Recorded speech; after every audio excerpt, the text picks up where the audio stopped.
Assalamualaikum warahmatullahi wabarakatuh. Di sini kami dari kelompok 5 mata kuliah pembelajaran tilawah yang akan mempresentasikan tentang makalah kami yang berjudul metode qiraati. Perkenalkan, nama saya Muhammad Ismail Marzuki, NIM T 2018-1088. Di sini saya akan menjelaskan tentang pengertian metode qiraati.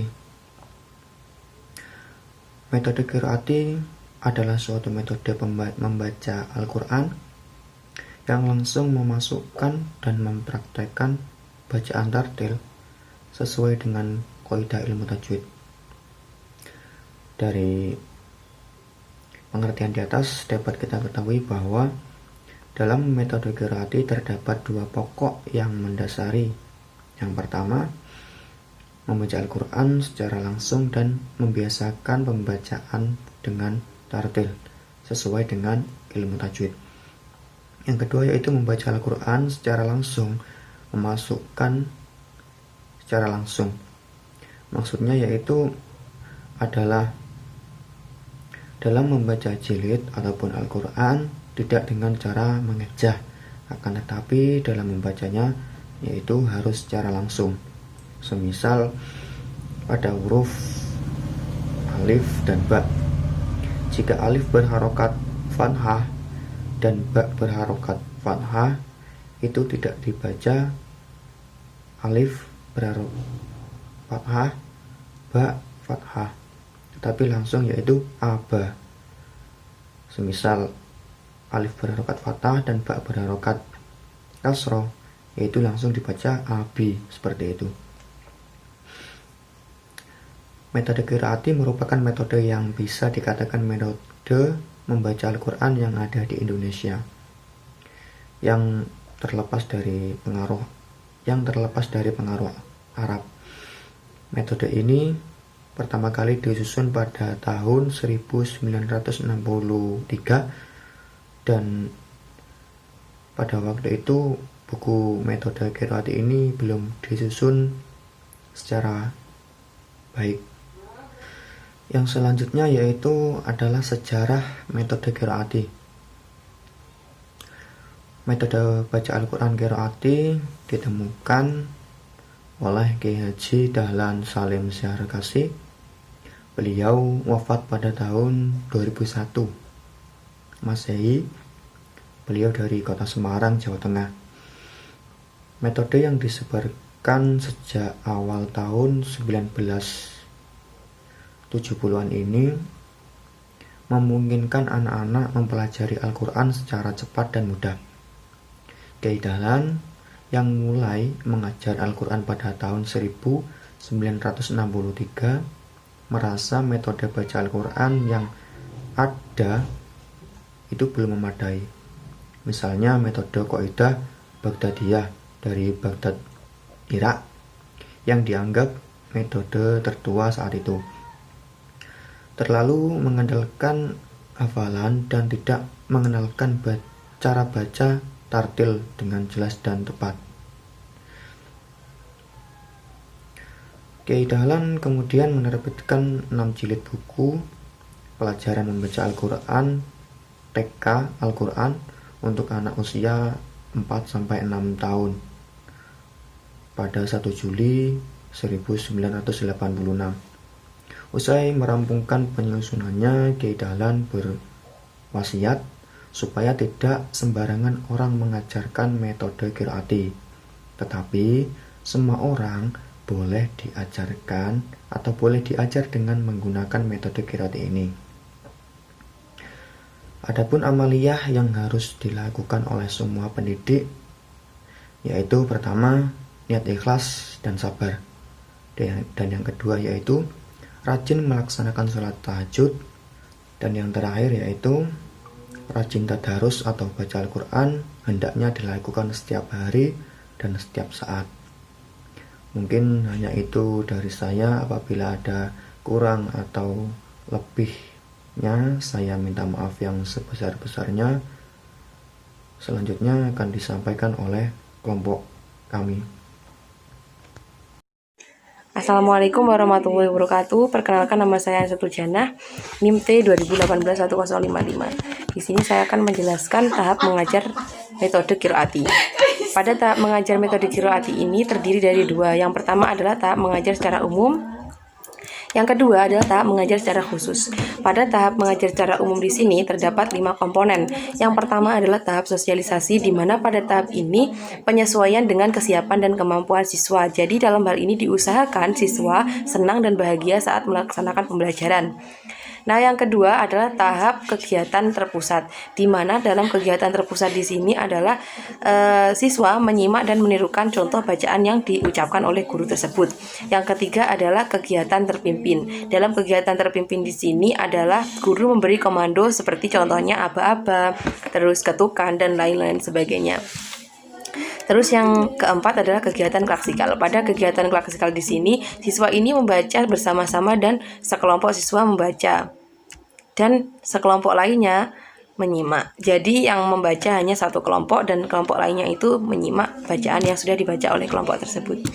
Yang keempat adalah kegiatan individual, yaitu di mana di sini siswa itu membaca secara bergantian satu persatu secara individu, dan yang lainnya adalah menyimak dan menunggu waktu gilirnya. Nah, yang selanjutnya adalah tahap mengajar secara khusus. Pada tahap mengajar secara khusus di sini terdiri dari 4 komponen. Yang pertama adalah persepsi, yaitu mengulang materi pelajaran yang telah diajarkan oleh guru tersebut. Contohnya, materi yang sudah diajarkan minggu kemarin diulang lagi pada minggu ini.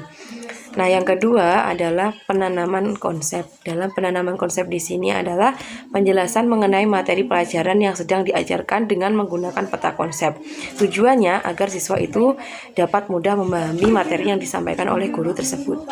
Yang ketiga adalah pemahaman. Di sini adalah latihan bersama-sama secara berkelompok atau grup. Yang terakhir adalah keterampilan, yaitu latihan secara individu untuk mengetahui tingkat kemampuan siswa dalam membaca. Yang selanjutnya adalah sistematika kurikulum metode qiraati. Dalam metode qiraati di sini terdapat 6 jilid yang diantaranya mempunyai target masing-masing. Contohnya dalam jilid 1 di sini adalah berisi tentang bacaan-bacaan pendek berharokat fathah dan nama huruf-huruf hijaiyah. Nah, pada jilid 2 berisi tentang bacaan-bacaan pendek berharokat kasroh, dhammah dan tanwin, dan nama-nama harokat dan angka Arab. Pada jilid 3 yaitu berisi pokok bahasan adalah setiap pokok bahasan di sini lebih ditekankan pada bacaan panjang, huruf mat, huruf-huruf yang dibaca jelas, tidak boleh dibaca dengung, bacaan lainah dan bacaan huruf ain, fa dan kha. Pada jilid 4 di sini merupakan kunci keberhasilan dalam bacaan tartil dan bertajwid, meliputi bacaan ikhfa, idgham bil ghunah, gunnah musyaddadah dan lain-lain sebagainya. Nah, pada jilid 5 di sini diharapkan sudah harus mampu membaca dengan baik dan benar. Di dalam jilid 5 di sini mencakup bacaan idgham bil ghunah, iqlab, ikhfa syafawi, idgham misli, gunnah, dan materi khusus meliputi fawatihi suwar, waqaf, dan lam jalalah. Dan yang terakhir pada jilid 6 di sini, jilid ini yang terakhir dan yang kemudian dilanjutkan dengan pelajaran juz 27. Pada jilid 6 mencakup bacaan idghar halqi, bacaan gharib, surat-surat pendek dan Al-Qur'an. Surat-surat pendek dalam Al-Qur'an. Nah, gharib di sini artinya adalah materi wajib yang harus dikuasai bersama atau selesai jilid 6. Gharib di sini mencakup bacaan yang asing dalam Al-Qur'an. Contohnya adalah imalah, ithmam, naql, saktah dan lain-lain sebagainya. Baik, di sini saya akan mencoba mempraktekkan cara membaca dengan menggunakan metode qiraati. A'udzu billahi minasyaitonir rajim. Bismillahirrahmanirrahim. Dadi, waladi, katabi, dorobi, khotobi, qamari, khabari, safari, wa'adi, raqadi, jabadi, salami, qolami, khotami, jalasi, faqori, sajadi, shadaqallahul azim. Kurang lebihnya saya mohon maaf. Wassalamualaikum warahmatullahi wabarakatuh. Assalamualaikum warahmatullahi wabarakatuh. Di sini saya Subhanur Amalia, NIM 2018-1054. Di sini saya akan membahas tentang memahami kelebihan dari metode Qiroati ini. Yang pertama, praktis mudah difahami dan dilakukan oleh peserta didik. Peserta didik harus paham dan memperhatikan apa yang diajarkan oleh pendidik. Dan yang kedua adalah peserta didik harap aktif dalam belajar metode Qiroati ini. Guru hanya menjelaskan pokok pembelajaran dan memberi contoh bila peserta didik tersebut bertanya apakah ada yang kurang jelas. Yang ketiga, efektif sekali baca langsung fasih dan tartil dengan ilmu tajwidnya. Di sini metode Qiroati juga memfasihkan peserta didik dan mentartilkannya sehingga membaca Al-Quran dengan sempurna. Yang keempat, peserta didik menguasai ilmu tajwid dan praktis dan dengan mudah, yaitu peserta didik harap memperhatikan ketika pendidik menjelaskan tentang tajwid panjang pendek dengan membaca Al-Quran dengan baik serta dapat melancarkan membaca Al-Quran tersebut. Assalamualaikum warahmatullahi wabarakatuh. Perkenalkan, nama saya Rosid Nursudin, NIM T 2018-1006 dari kelompok 5. Saya di sini akan menjelaskan tentang kekurangan dari metode Qiroati. Yang pertama adalah santri di sini sulit mengorientasikan pemikirannya ketika tidak didampingi oleh pengajar. Yang kedua, memerlukan pengajar yang benar-benar terampil dalam melakukan pekerjaan yang akan dipraktikkan. Yang ketiga, santri tidak bisa membaca secara mengeja. Yang keempat, santri kurang menguasai huruf hijaiyah secara urut dan lengkap. Dan yang terakhir, yaitu bagi santri yang tidak aktif dalam belajar, maka akan semakin tertinggal. Sekian sedikit penjelasan dari saya. Terima kasih. Assalamualaikum warahmatullahi wabarakatuh.